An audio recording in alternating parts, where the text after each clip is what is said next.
To fully understand the conflict involving the United States, Israel, and Iran, it's important to step back and look at the bigger picture. The global influence of the United States has been weakening over time, especially with the rapid rise of China. In response, Donald Trump has aimed to reverse this decline by aggressively expanding U.S. power and influence around the world. Trump has also expressed interest in physically expanding U.S. territory. He has openly talked about the possibility of the United States becoming a much larger country. For years, he said, the country has remained the same size and even suggested it may have shrunk. Now, he believes expansion could happen in the near future. This explains why he has repeatedly proposed taking control of various regions, including Greenland, the Panama Canal, Gaza, Venezuela, and even Canada. He has even shared maps online showing the U.S. extending into places like Greenland, Canada, and Venezuela. In addition, the Trump administration has revived the 200-year-old Monroe Doctrine, now rebranded as the Donroe Doctrine. They have also circulated updated versions of old political cartoons that once depicted Uncle Sam as a dominant colonial power over the Western Hemisphere, this time portraying Trump as a modern figure in that same role.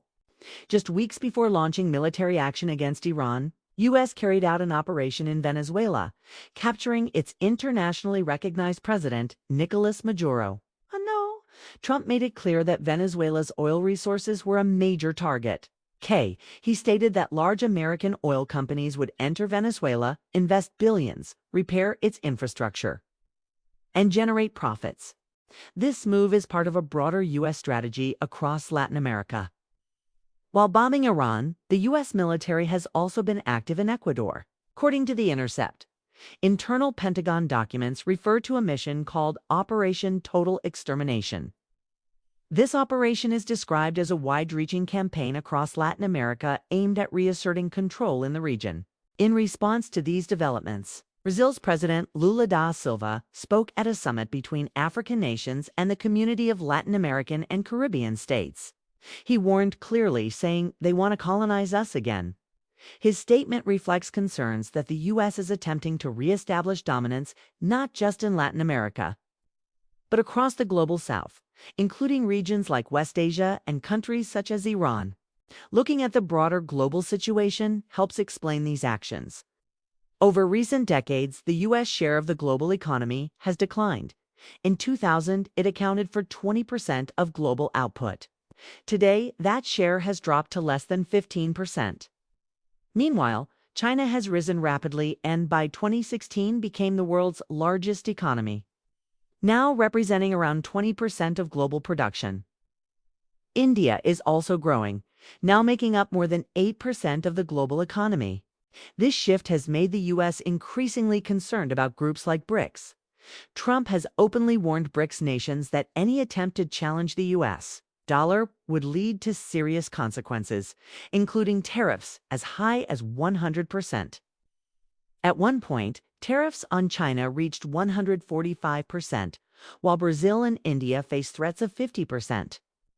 South Africa was also targeted with economic pressure, and Russia remains under heavy sanctions. All 5 founding BRICS nations have faced economic restrictions from the U.S. Iran's entry into BRICS in 2024 adds another layer to this situation. As BRICS continues to expand, the U.S. views it as a direct challenge. This is why the conflict with Iran cannot be seen in isolation. It is part of a much larger global strategy. This strategy was clearly outlined by Marco Rubio during a speech at the Munich Security Conference in February, just 2 weeks before the war with Iran began. Rubio praised the era of European colonial expansion and argued that the West should not accept its decline. He emphasized that the U.S. is not willing to quietly step back, but instead aims to defend and restore its global position. It's important to note that Rubio holds an unusually powerful position.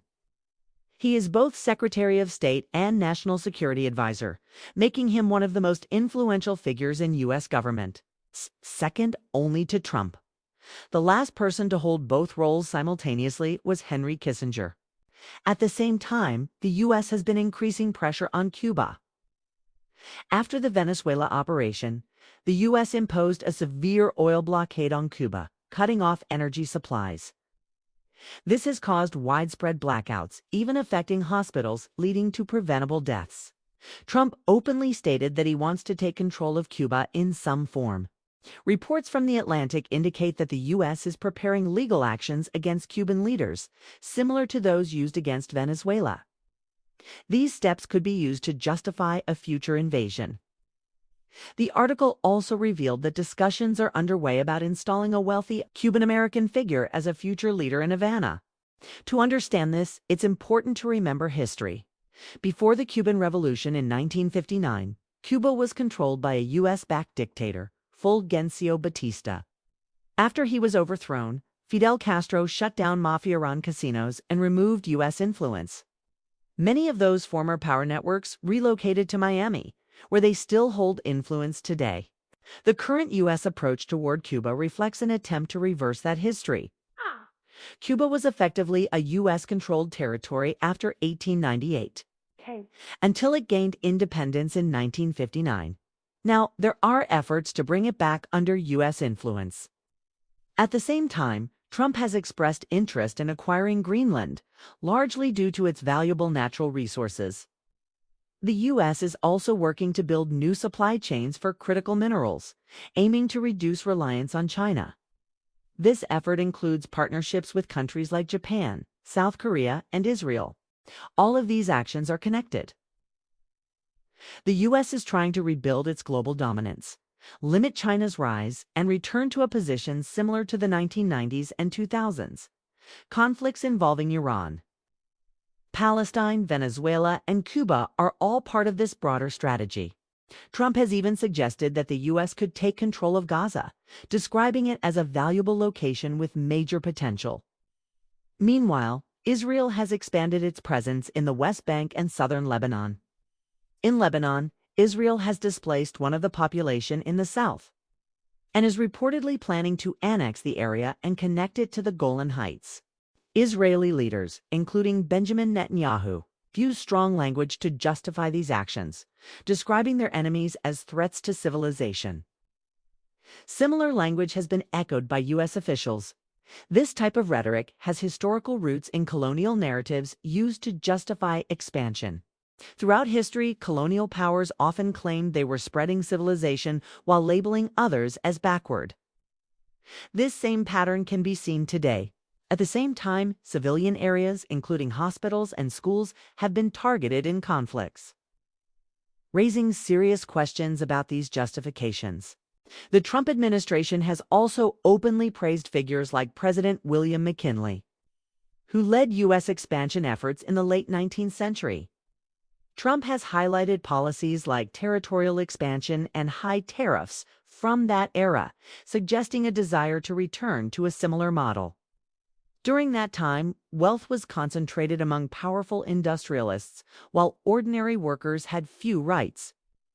Today, there are concerns that similar conditions could re-emerge on a global scale, with resources being extracted from weaker nations. After World War II, many countries in Africa and Asia gained independence from colonial rule.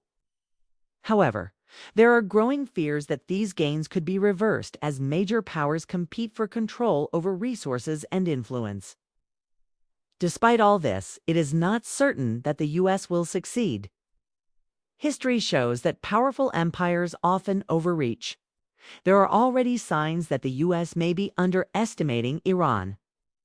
With a population of more than 90 million and a capable military, Iran is in a stronger position than countries like Venezuela or Cuba. Iran has made it clear that it aims to push U.S. forces out of West Asia. From this perspective, its actions can be seen as a defensive effort to maintain sovereignty. In closing, the conflict with Iran is part of a much larger global shift. It reflects changing power dynamics, rising competition, and the struggle over influence in the modern world. I am Ben Norton, Editor-in-Chief of Geopolitical Economy Report. Thank you for joining me.